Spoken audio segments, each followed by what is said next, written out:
Before you begin, remove the access panel and the front bezel. Removal. Rotate the drives cage in an upward position.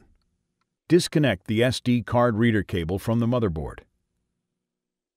Remove the SD card reader cable from the routing channel on the chassis. Press the locking tab to release the SD card reader and pull the SD card reader out of the front opening in the chassis. Carefully guide the SD card reader cable out of the opening in the chassis. Remove the SD card reader.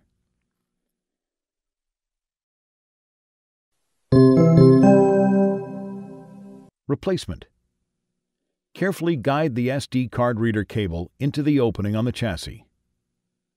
Push the SD card reader into the opening on the chassis until it is fully seated.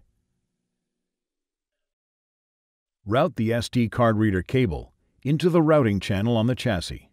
Connect the SD card reader cable into its connector on the motherboard.